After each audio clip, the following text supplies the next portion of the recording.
ഈ യോഗം ഔപചാരികമായ ഉദ്ഘാടനം എസ്.എൻ.ഡി. സ്കൂളിലെ മാനേജർ സർവസമിതി യൂണിയന്റെ ഡയറക്ടറുമായ വിഭാഗത്തിന്റെ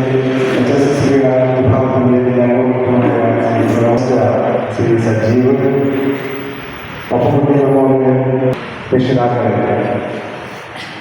നാളെ മോഹപരീക്ഷ എന്നാണ് പറയുന്നത്. നടക്കുകയാണ്. നിങ്ങളെല്ലാവരും പരീക്ഷയ്ക്ക് തയ്യാറെടുത്തിരിക്കുകയാണ് എന്ന് ഞങ്ങൾക്കറിയാം.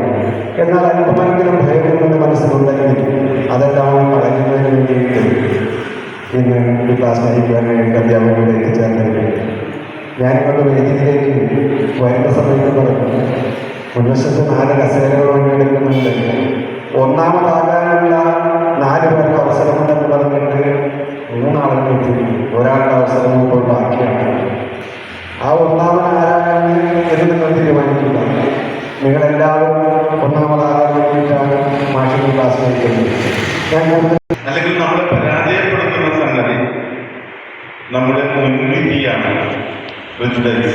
മുൻവിധി, നമുക്കൊക്കെ ഒരു മുൻവിധിയുണ്ട്. പരീക്ഷ വലിയ സംഭവമാണ്, പരീക്ഷയുടെ കുഴപ്പമാണ്. അല്ലെങ്കിൽ ജീവിതത്തിൽ നമ്മൾ പോകുന്ന വഴികൾ എന്തോ ദുർഘടം പിടിച്ച വഴികളാണ്. ചില സിനിമയുടെ പോസ്റ്ററുകൾ കാണുമ്പോൾ നമുക്ക് ഇഷ്ടപ്പെടും, ചില പുസ്തകത്തിന്റെ പുറന്താളുകൾ കാണുമ്പോൾ നമുക്ക് ഇഷ്ടപ്പെടും, ചില ആളുകളെ കാണുമ്പോൾ അവർ ഭയങ്കര ടഫാണോ എന്നുള്ളൊരു ചിന്ത നമ്മുടെ മനസ്സിലുണ്ട്. പക്ഷെ നമ്മൾ അവരോട് അടുത്ത് കഴിയുമ്പോൾ, ആ പരീക്ഷയോടും പുസ്തകത്തോടും വഴികളോടും അടുത്ത് കഴിയുമ്പോൾ അവയെല്ലാം നമ്മുടെ ജീവിതത്തിൽ നമുക്ക് വിധേയരായിരിക്കുന്ന ഒരു കാഴ്ച കാണാം.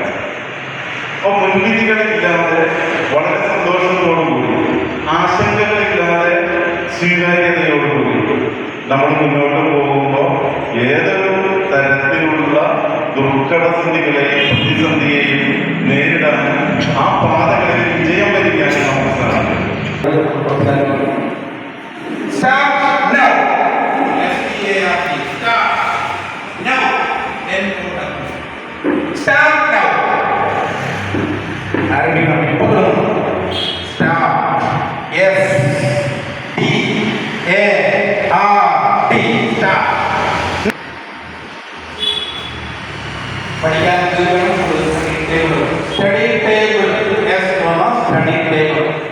നമ്മൾ പല വിഷയങ്ങളും പഠിക്കുന്നു, പല പുസ്തകങ്ങളും പഠിക്കുന്നു, പല കാര്യങ്ങളും പഠിക്കുന്നു. അപ്പം പുസ്തകം അങ്ങനെ വാരി വലിച്ചിങ്ങനെ ഇടാതെ നല്ലൊരു ടേബിളിൽ നല്ല പഠിച്ച എല്ലാ പുസ്തകങ്ങളും ഇങ്ങനെ മാറ്റി മാറ്റി വെക്കുക. അതാണ് ആദ്യത്തെ സ്റ്റഡി ടേബിൾ. കുറച്ചൊരു ചിലപ്പോൾ ഉണ്ടാവില്ല, കുറച്ചൊരു ഉണ്ടാവും. സ്റ്റഡി റൂമുണ്ടോ അല്ലേ? ചിലപ്പോൾ ഉണ്ടാവില്ല, ചിലപ്പോൾ ഉണ്ടാവും അല്ലേ? ഉണ്ടായില്ലെങ്കിൽ നിങ്ങളുടെ പഠിച്ച പുസ്തകങ്ങളെല്ലാം കൃത്യമായിട്ട് അടക്കി ഒതുക്കി ടേബിളിലോ എവിടെയെങ്കിലും വെച്ചിരിക്കണം. അതാണ് സ്റ്റാർട്ടിന്റെ എസ്. അടുത്തത് എന്താണ്?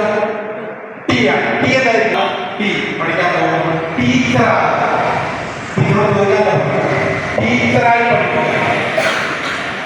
പഠിക്കേണ്ട കാര്യങ്ങൾ നമ്മൾ സ്വയം ടീച്ചറാണ്. സ്വയം നമ്മൾ ബോർഡിലോ നമ്മൾ സ്വയം പഠിക്കും.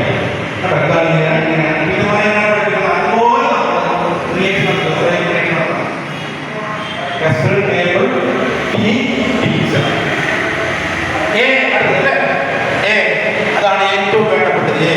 Avoid mobile phone. പറ്റുമോ?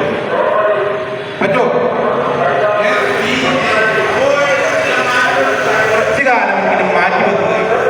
പറ്റുമോ? മൊബൈൽ ഫോൺ മാറ്റി വെക്കാൻ പറ്റുമോ? പറ്റണം. ടി വി കാണാൻ പറ്റുമോ? ടി വി കാണാൻ പറ്റുമോ? പറ്റണം. അപ്പോൾ എസ് കഴിഞ്ഞു, ടി കഴിഞ്ഞു, എ കഴിഞ്ഞു. അടുത്ത എന്താണ് ആത്മോദം? റീഡിങ്, പഠനമാണ്, വായന വേണം.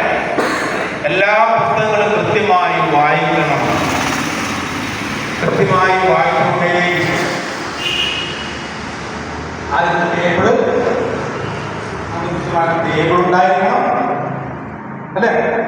രണ്ടാമത്തെ പറഞ്ഞ ഇതെല്ലാം എഴുതാൻ വേണ്ടി നിങ്ങളുടെ കരിയറുമായി ബന്ധപ്പെട്ട്, നിങ്ങളുടെ പുസ്തകവുമായി ബന്ധപ്പെട്ട്, നിങ്ങളുടെ പരീക്ഷയുമായി ബന്ധപ്പെട്ട് ഒരു പുസ്തകം പേര് വേണ്ടി അല്ലേ? അറിയണ്ടാവും. പുസ്തകമില്ല, പേനയില്ല, ഒന്നുമില്ല. എന്താണ് ക്ലാസ്സൊക്കെ എന്ന് പറഞ്ഞ് വന്നിരിക്കുകയാണ്. എപ്പോൾ കഴിയും സാറേ? സാറേ ഈ ക്ലാസ്സിൽ കഴിയും സാറേ എന്നാണ് പറഞ്ഞിരിക്കുന്നത് അല്ലേ? അങ്ങനെ ഉണ്ടോ? അങ്ങനെ ഇല്ലായിരുന്നെങ്കിൽ നിങ്ങൾ കൊണ്ടുവരുന്ന പുസ്തകമായിരുന്നു. ഇതെല്ലാം എഴുതിയിട്ടുള്ളതായിരുന്നു. പോട്ടെ, അല്ലേ? അപ്പോ യെസ് എന്ന് പറഞ്ഞാൽ എന്താണ്? Study table. ടി എന്ന് പറഞ്ഞാൽ നമ്മൾ ടീച്ചറായി പഠിക്കുക, ടീച്ചറിനെ പോലെ പഠിക്കുക. ടീച്ചറോട് ചോദിച്ചല്ല, നമ്മൾ ആക്ട് ചെയ്യുക, സ്വന്തമായിട്ട് ആക്ട് ചെയ്യുക. നമ്മൾ ഒരു 9ാം ക്ലാസ്സിലോ 10ാം ക്ലാസ്സിലോ ഉള്ള ഒരു തിയറി പഠിക്കുന്നു. അപ്പോൾ നമ്മൾ നിന്ന് എഴുതി എക്സ് വരക്കട, എക്സ് വരച്ചു, വൈ വരക്കട, വൈ വരച്ചു, ഡി വരച്ചു, അങ്ങനെയൊക്കെ വരച്ച് മനസ്സിലായി മാറും. നമ്മുടെ മനസ്സിൽ സാധനം നിൽക്കും. മനസ്സിലായോ?